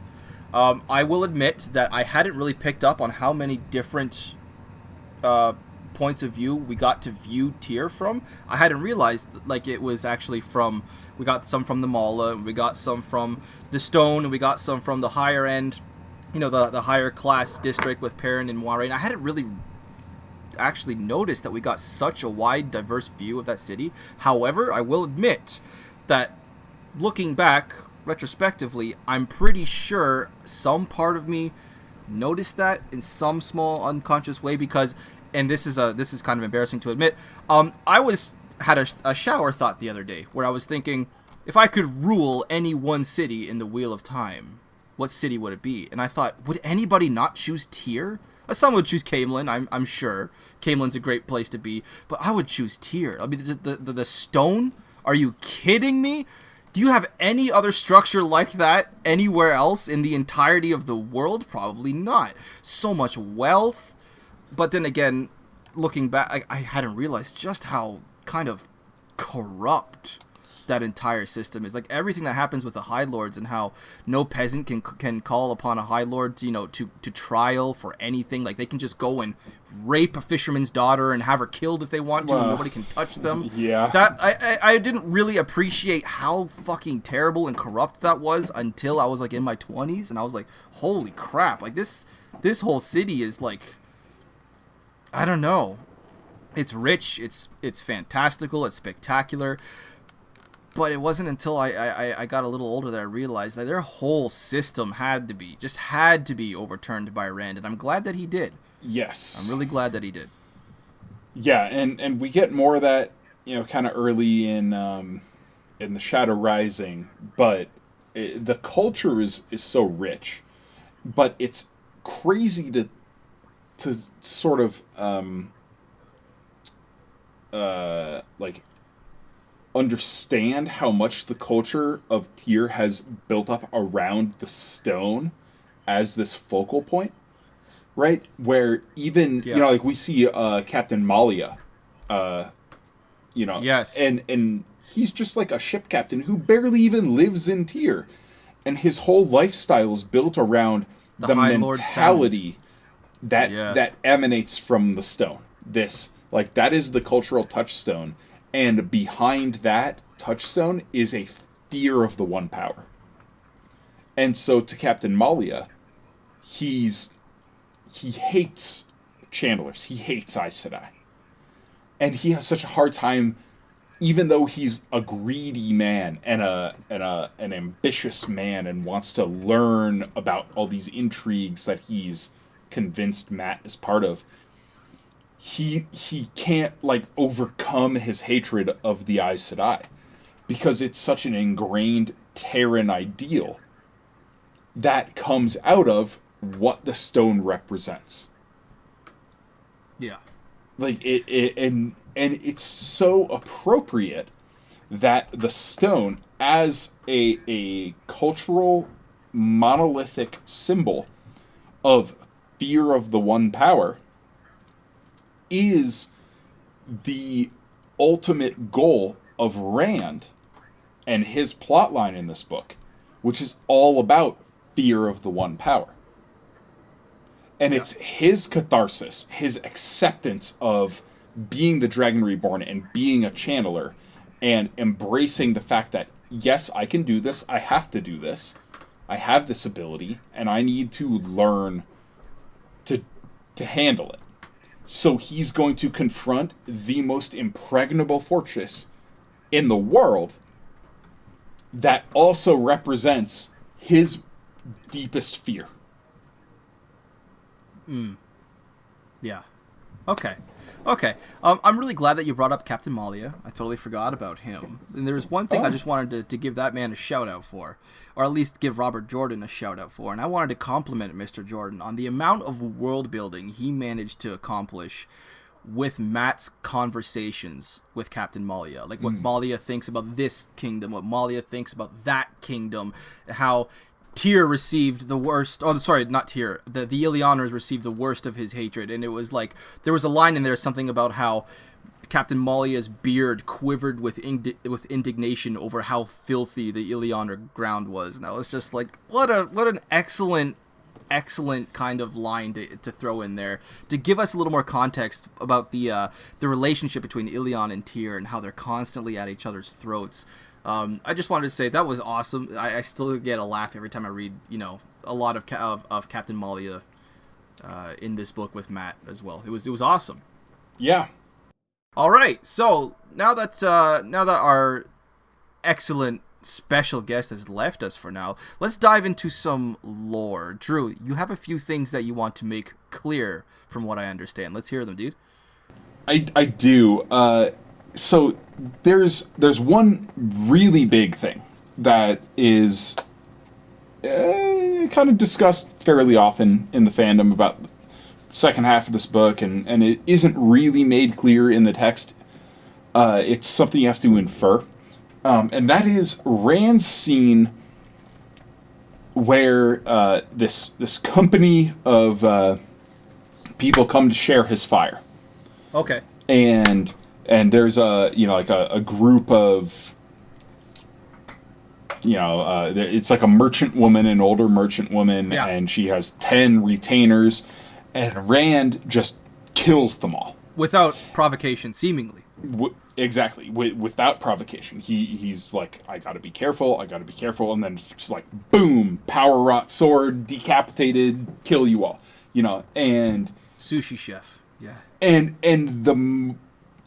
the thoughts we get in Rand's head in this section are pretty crazy. He seems pretty insane, right? And I think it is supposed to be an indicator to us as readers the first time through, like, oh, like, wow, like, Rand really is being affected by Saidin. And we talked about this back in the first episode for Dragon Reborn, with how expressive these notes of madness are with Rand. But like in this scene... Yeah, that's exactly how I would... Yeah. In this scene, yes, he does have some, like he pulls the corpses up with weaves of air and makes them bow to him with their faces in the dirt. I forgot about that. Madness, right? That is the madness expressing itself. But this was not a random kill. I didn't. At least, so this is confirmed by Robert Jordan. At least the woman was a Dark Friend. Probably all the retainers were Dark Friends. And the big indicator for this is the 11th man, who was a Gray Man. Yeah, There's a lot of... I didn't think it was even in question that any of them were Dark Friends. Of course they were all Dark Friends. Oh, yeah, no, this has long been a point of contention in the Wheel of Time community. Really? Lots of people are like, oh, no, it was just random chance that a Dark Friend was with them. Because there's nothing they do. Idiots too, unfortunately. Sorry. Well, no. Shots fired from Rob. That's I don't think that's a fair thing to say. Like, sure, okay. Because it is totally without provocation. The only indicator is that there's a Dark Friend. They don't do anything, or there's a Gray Man rather. They don't do anything. The woman, the merchant, doesn't do anything. There are no outward indicators that anybody in that party is a Dark Friend except for the Gray Man, who could have been just hanging along with them. He could have been, I unnoticed. suppose. You're right. Okay, You know, I will take so- some of the stingingness of that comment back. I hadn't really considered the logic of the fact that maybe the Gray Man just tagged along with them and they didn't know he was there. I just assumed that since the Gray Man was there, Ren knew some shit was up. He could tell that they were all dark friends somehow due to his madness, and he killed them all. I didn't think for a second that he was in the wrong. So it does make sense that they were shadow motivated, because Maybe I need to step every scene we get from Rand during the middle part of this book is with some sort of attack from the shadow. Yeah. So this fits in the theme. But the actual quote from Robert Jordan was like, by the way, the fact that the Dark Friend was there is proof that that lady was no lady at all. Okay, see, that's how I took it as a kid. You know. But I have to admit that maybe I need to yeah. step back sometimes and take a look at the bigger picture and stop making such a hasty judgment call just because I like a character so much. Yeah, that's fair. Anything else? So the other kind of lore thing, maybe this isn't like deep lore, but it has to do with Tom and the fact that he killed Galdrian in the middle of the last book. And this is a question I have to ask you, because the first time reading through this, I did not pick up that Tom killed Galdrian. Really? After the way you left him in the Great Hunt, you expected Galdrian's death was a coincidence? I never even thought about it. I just figured it was part of the Civil War. Oh. But after the first time I read through, right, it became very clear in this book. You know, there are so many hints dropped. Anytime Galdrian is brought up, Tom is just like, you know. Oh, I didn't pick up on those, even though I knew that he killed Galdrian. Go figure. What the fuck? Sorry. But so I'm just curious for listeners. The first time you read The Wheel of Time, when you read The Dragon Reborn, did you pick up on? Did you think Tom was the one who killed Galdrian? That's my kind of lore question. Okay. Yeah, and then to wrap up this lore segment, at least before, because I know there are some questions to be answered. I got a couple questions from me, and Drew has some questions from the listeners. Yes. Yeah. The last lore thing that I want to address is gateways. Okay. So this is the first time we see an actual gateway made. Not for at the end for skimming though, not for actual traveling. Yes. Oh, it's not skimming. It is a gateway to Tel'aran'rhiod. And this is my point. We see Rand make a gateway and Balsamon make a gateway into Tel'aran'rhiod. Yeah, okay, yeah.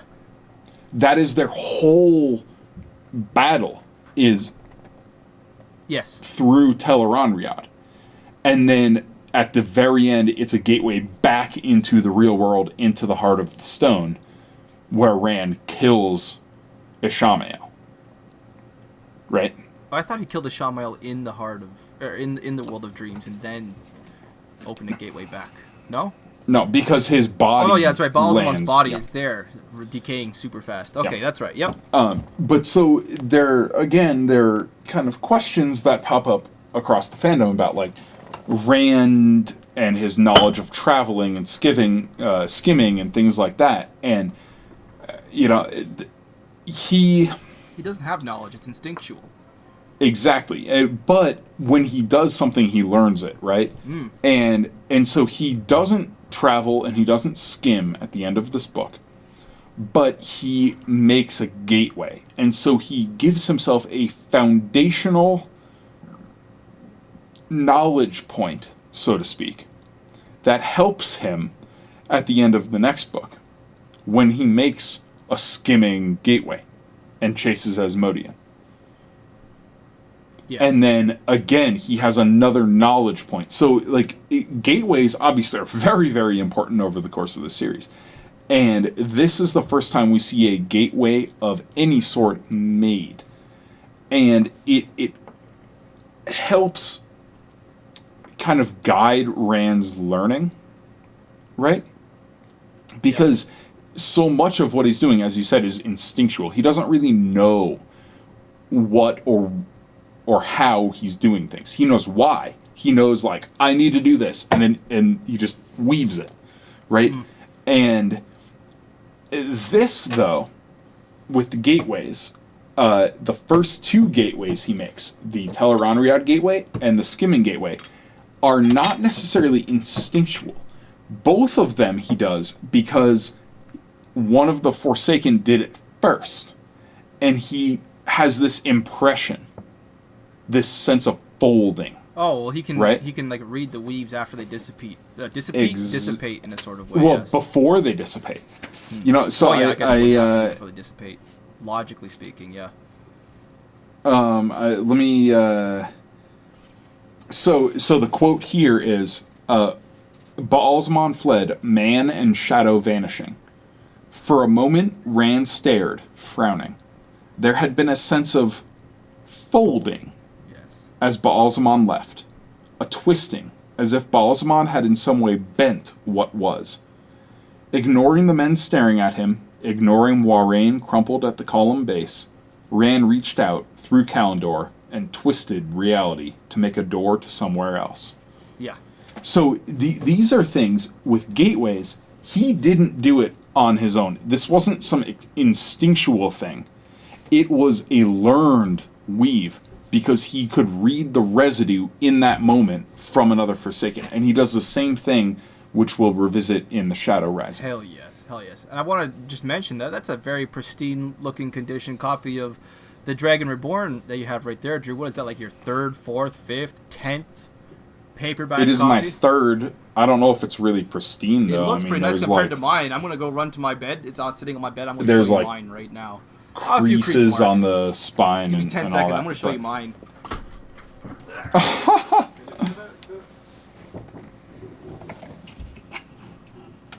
Well, while Rob is off grabbing his copy, I'm going to open a new beer here. Oh, go for it. Check this out. So on this last read... Oh, damn it! The page... shit. Sorry, I lost the page. The cover came off on my second last read through. Oh, nice. Here's my copy. And the front, the very next page actually just came off last night as I plugged my phone in over top of that book to rest it on the book. It was only connected by like the 1/4 inch right in the middle. And as I placed the book down on it, I felt it slipping. And then I lost the next page too. So here's my... This is the original copy that I read when I was like 12, 13 years old. I'm still holding it in my hand right here. I love it. So for our listeners, I want you guys to go on the Inking Out Loud Facebook or tweet. Yes! Tweet at the Inking Out Loud handle, and I want to see your photos of your battered, well-loved Wheel of Time books. I want to see that. I'll share a picture of mine too. That's awesome. That's a great idea. Yeah. I'll share a picture of my current Dragon Reborn copy, but I'll also share a picture of my Great Hunt copy, which is something else. Let me tell you, that is my original Great Hunt copy. I'll tell you that. Held together with literally held and wishes. Duct tape. Tape. There are no covers. There's no Amateur, spine. You should it's have just gone duct for Gorilla tape. What's wrong with you? Yeah. So. Anyway. But anyway, lore questions. Rob, you got a couple. So I've got a couple questions. Yes, actually, precisely two. One is about one of Egwene's dreams, and I say that with a capital D, of course. And this is the dream that she had about Min springing a trap and walking through it as if she didn't know it was there. I'm paraphrasing. Yeah. What was that trap that Min just strolled through and didn't notice? So I am not 100% certain on this. Okay. But I am pretty certain it is a certain sequence of events in the Shadow Rising. Shadow Rising. Okay. I'm strong. We're at the White Tower. Oh, yeah. Okay. Okay. Okay. Maybe. Because she comes out of that, like, wholly unscathed. And that is a very fraught sequence. So, I'm pretty sure that is what the... Yeah. Okay. So, let's leave that one as perhaps... I tentatively accept that explanation of events. I kind of like that. All right. Next question, my last question. What the hell is Ba'alzamon doing to Rand when he reaches for Kalimdor? and how with the Rand like feels tearing, that his soul. Like, yeah, what? It's, I mean, there's no like canon is there, explanation. Okay. I just want to know if It's there was one. what I figured. It was some true power weave that, you know. What I would guess is it's similar to what Moghedien did to Brigida to tear her out of the world of dreams. Okay. But it's like a in the real world, right? You know, like it would separate the body and the soul, and thus give the Dark One access immediately to Rand's soul. Shit. That's a terrifying thought. If that we've actually existed with a true power, damn. Yeah. Damn. Oh yeah, yeah. So we can go to listener questions now because that's the end of my questions for this one. All right, let's fire away. Yeah, go for it, my man. Drew has some questions from a couple listeners. Do you have the list there, Rob? No, I asked you if you did right before we started. I think I have that Oh, on okay. audio Yeah, too. yeah. Let me. Sorry, that's why I was passing it off to you there because you had mentioned that. Gotcha. I have it right here. I'm the just one waiting that I for it posted to today pop didn't up. get any traffic, and of course I found out after the fact that you posted one earlier. I was like, oh, well, just use that one. You've got that up running, right? Right. So, our first listener question from Ian Ledgerwood. He said, "Why write a book that has no Rand?" Yeah, that's right. And he said it was my least favorite Robert Jordan book. And so we addressed this a bit in our first Dragon Reborn episode, but mostly it's about building tension and manipulating points of view so that we don't have full information as readers. It's it helps ratchet up the stakes. It helps us engage more with Perrin's storyline, especially because I mentioned earlier how Perrin doesn't really have a whole lot of agency in this book, but he has important character growth. And so Robert Jordan pulls the tension from Rand's plotline and the character growth from Perrin's plotline. And in characters' Perrin's perspective, in his character arc, we have this urgency to find Rand, to catch Rand, to understand what Rand is doing.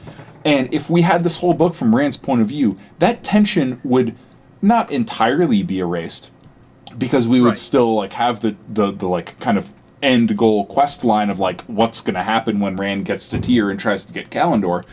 But when you're not in Rand's point of view, instead the rest of the characters are reacting to things and have to make their own decisions and have to try to figure out how they're going to deal with the way the pattern is weaving. And it makes for a much more engaging, in my opinion, engaging and tense book than it would have been had it just been Rand's point of view all the way through, and then he climbs into the Stone of Tyr, and then Perrin suddenly has a sequence in Tel'aran'rhiod saving Fail. The way Robert Jordan built this book through point of view was masterful, and the choice to give Rand so few points of view was a big part of that. Yeah, and I'll take that a little bit farther, and I'll say that we discussed this last episode. We touched on it a little bit in this episode. I'm pretty sure the reason why Rand al'Thor's viewpoints in this book are so spectacular is because they are few and far in between. To use the analogy I used last episode, they were served up like hors d'oeuvres. There's a whole lot to be gleaned out of them, so you just get a few and far in between. And this is not the first time that Jordan has kind of used this style to build narrative tension in this series. If you recall, in The Great Hunt, Jeffrey Bornhold with the Shan Chan and how he was investigating their arrival on the continent there. I mean, there was a lot of narrative tension built up there because we got so few scenes with the effects of the Shan Chan, and there was just so much mystery and that shrouded their arrival. So I think he took that and he made it even better. He perfected that with Rand's viewpoints in this book. There's only a few of them, at least until the very end. But because there are so few of them, they are just so much more awesome for it. And of course, how we got that final scene at the end with Rand walking into the Heart of the Stone, and the entire climactic sequence with his battle against Baalzamon, that was just so much more poignant because we had been waiting so long for more of Rand. So I guess that would be how I would answer that question if I was, to offer an opinion. Yeah, it all comes back to the way Robert Jordan manipulated point of view to help build the stakes in his books. Yeah, and just increase this tension going on forward. It was masterfully done, I think. Yeah. So the next question is from Brandon Stetter. Oh yeah? And he asks, where and how did Moiraine learn the weave for balefire? Okay. So there is no canon answer for this, although it's been asked many times. I thought there was. Sorry. Go ahead. But the impression given from what answers we have, mostly from Maria from Team Jordan, Maria Simons, is that Moiraine learned it while studying with Adelius and Vandene in the Great Hunt, when she was up, studying the Forsaken and trying to put the pieces together back in I think the chapter is called Watchers. Yes, Watchers. It's when Moiraine gets attacked by One the of my favorite Dragcar. chapters in that book. It's awesome. Oh yeah, great chapter. And next up here, from Joy Kristen Allen. How's it going, Joy? What's up, Joy? Not her first she question asks, for us. Yeah. how did Moiraine know that it was Samael and Ilian? Huh? And this is a big point, because I brought this up in the Eye of the World episode, where there's a big theory about how Moiraine might have been a dark friend. God damn it. I can't even... And a big plot point that a lot of the proponents of that brought up was how Moiraine knew it was Samael and Ilian and Balal in Tyr. She didn't just say, oh, there's a Forsaken here. She knew. She said, it's Samael. It's Balal. And again, the answer is probably her studies with Adelius and Vandene. We know she was studying the Forsaken while she was there. We know those two have probably the most comprehensive library of knowledge about the Forsaken. The fact that, like, Samael's scar, for instance, is a big, like, character-defining trait for him. And when she goes off and investigates Lord Brend, and she finds out, oh, it's this, like, kind of stocky guy, blonde hair with a scar across his face, and Moiraine already assumed or was suspicious that it was a Forsaken. Because of the she's dreams. like, oh, yeah, this is Samael, so that is almost definitely where she got that knowledge from. I'd also say the people who described the dream would probably describe Samael, because Samael was picturing himself in the Heart of the Stone, wasn't he? Exactly, and yeah. Bilal as well. Yeah. And then Joy has another question. Sweet. And she says, why did they let Fail tag along to start with? Yeah, that's a really good one, actually. And to that I will say, I think we should... What am I saying? Sorry, go ahead. We should go back to the Eye of the World and how Moiraine reacted to players like Tom and Loyal and Egwene and Nynaeve. It was mostly this inclination Moiraine has that when somebody wanted to attach themselves to their group, despite knowing to some extent or another what's going on, she says, all right, the wheel weaves as the wheel wills. You're part of the pattern. You're part of the age lace. All right, come along. But when she does that, notice, that chapter, A Hunter's Oath, she says, yes, you're part of the pattern, you can come along with us, but I'm going to put safeguards. I'm going to make you swear. Yeah. On the most important oath I know you have, that you won't betray us. And so Moiraine is willing to let the pattern kind of work itself out. She's flexible in that sense, but she's also, she hedges, right? She does, yeah. Yeah. So it's it's a good question. It's something that's maybe to some listeners or some readers not fully explained or not satisfactorily explained, but it is valid for sure, because Moiraine often in these early books, she doesn't do things that always make complete sense, and you have to approach them from a hindsight sort of perspective. So, what else do we have left? We have our favorite scenes. You want to get into our favorite scenes? Yes. Top 3 scenes. Who's going first? You want to go first? Sure. I'll go first. I may be a bit cliche on this. I may as well. So we might have the same 3 scenes. Actually, I suspect that we do. Let's see what you got, dude. So number 3 is Matt dicing the first toss. It is his time in the inns of Tar Valon. I love this really hectic, feverish. Yes. Yeah, it's sort of the opposite of Robert Jordan's usual writing style. We get no details about the time. He's drunk on his luck. I love it so much. It's this crazy sequence, and it culminates in like an encounter with the Gray Man, and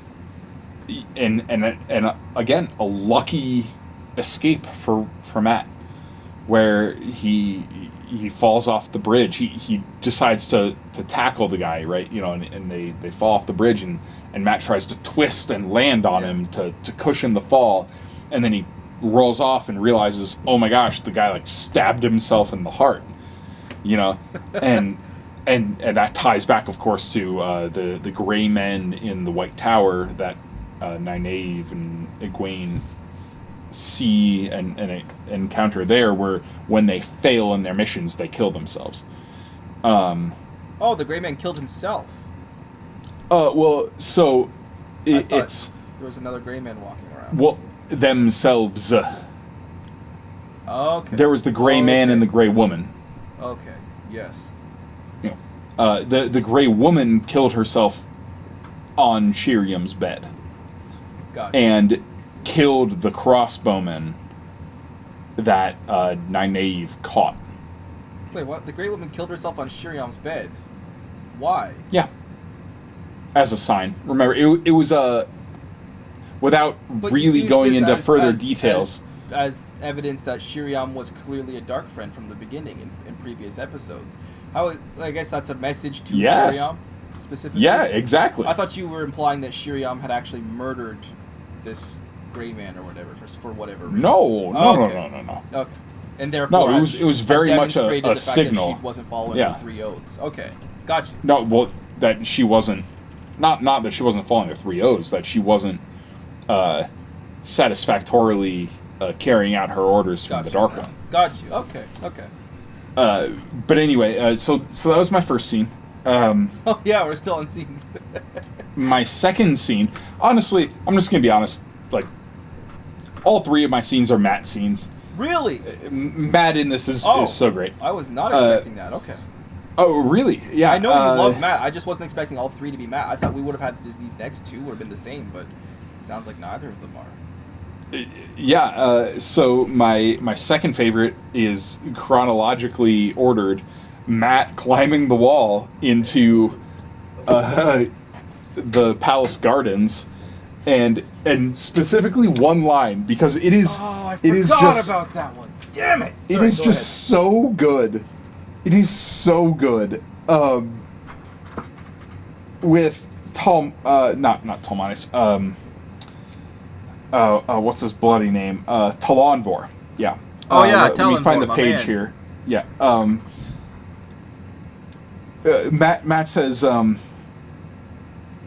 Okay, yeah. So Talanvor finds him. He's like, "How did you come into this garden?" Elber is on the main gates. He's a fool, but he would never let anyone wander loose into the palace. Matt says, "A man with eyes, a fat man with eyes like a rat." Yeah. He grew angry when I learned I had come from Tarvalon, and he wouldn't even give me a chance to show the letter or mention the daughter heir's name. He said he would arrest me if I did not go, so I climbed the wall. And there's a little more, and then Talanvor says, "That bloody garden wall again." Yeah. It should be built 3 times so high. You could feel the exasperation in that poor, broken down guardsman. Oh my god. Like, I'm a huge Talanvor fan, and we'll get to into this later in the series. I love that guy. He's one of the most put upon characters in the whole series. But the my final scene, my favorite. It's pretty much this entire chapter, called A Storm in Tyr. And it's when Matt and Tom are going from inn to inn to inn to inn to inn, looking for the Wonder Girls. And Tom is coming down with, like, pneumonia, and Matt is just he's not dogged having in his pursuit. Yeah. And he eventually finds Komar. And he dices with him. With the twisted dice, it's the weighted it's dice. So great. And I love how that was foreshadowed by Basil Gill, who said Komar had left the Tower Guard over some matter of weighted dice. Yes, correct. It was awesome. And then Matt, despite the weighted dice, still like rolls the king. Then Komar's eyes just pop out of his head. He's like, "What?" Yeah. And then Matt like comes over the table at him, and I love Matt in this book is just brilliant. He's brilliant. I love it's like reading an old Western. It. It's so good.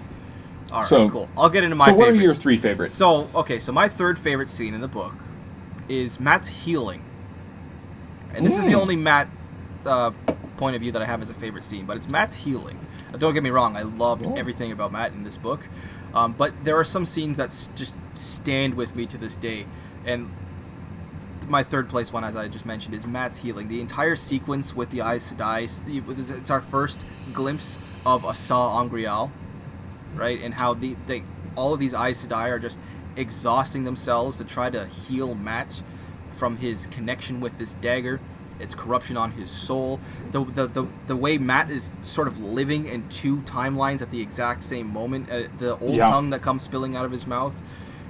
It was awesome. It was chilling down to the bone. It was epic. It was eerie, and it was perfect. I loved that scene. It was incredible, and it was exactly what we had been waiting for since we discovered he had the dagger. So we had been waiting at that point for almost 2 entire books. Because it's about halfway through the first book that he actually got the dagger. We found out what was going to happen to him. So that was my third favorite. My second favorite would be the one moment that we mentioned earlier in the episode with Craig still on here, when we were talking about the Aiel and our first introduction with Avienda, and the way that these Aiel arrive to help the Wonder Girls as they are kidnapped.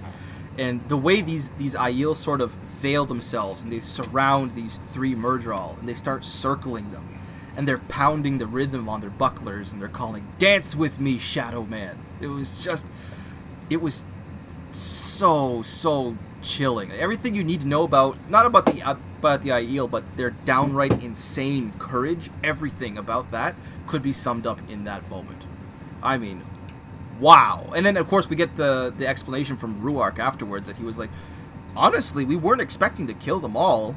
You know, we weren't even expecting to all make it out alive. But, you know, they were still ready to dance to the death. And just the way you saw the Myrddraal actually kind of hesitate, the uneasiness in the fades, that was just the most brilliant way to show the deadliness and the strangeness of the Aiel. I thought it was awesome.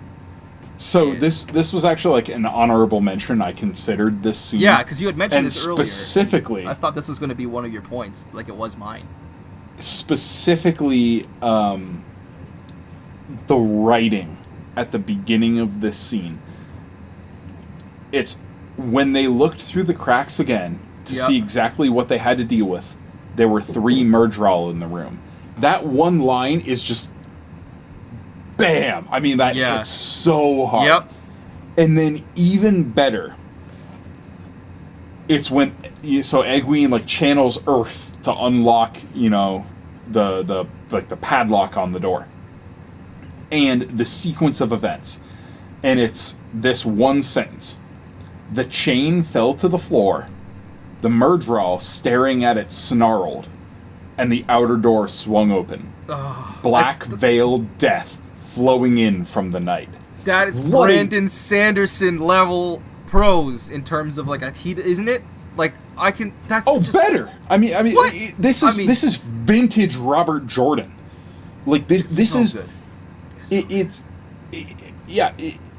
When people tend to forget how action oriented, how vividly Robert Jordan can describe a scene and can bring you into the action and can make it flow as if you're watching it. And that one sentence, I mean, what is that? Like 30 words, one sentence, has so much impact. Like, how many images are there that flow through your mind reading that sentence? Like, it's way to set a spark in a room full of dynamite. Yeah. Like, it was great. Oh, it's beautiful. It's beautiful. Now, seeing you pull out your copy again and read that quote, I just realized I had my copy next to me, and I was going to make a very, very similar point about my last most favorite scene. And what just happened, I don't care if you don't believe me, I don't care if anybody listening to this don't believe me. I just picked up the book, flipped to a random spot near the back, and I found my exact line on the second paragraph down on that page. I can't believe it's on my my paper copy, page 653. I'm just gonna say, what's up? This is your original copy, right? Yeah. Yeah, you've probably read this so many times that the book naturally just opens. That the book has been open to this scene. I should at least be 10 or 20 pages off. I got right on that page. Rob, if you've read it this many times, the book has been open to that point that many times. It naturally wants to open there. Yeah, you know, look at the seam right on the back. It's right here. Yeah, exactly. Right here. Exactly. See? Yep. Yeah.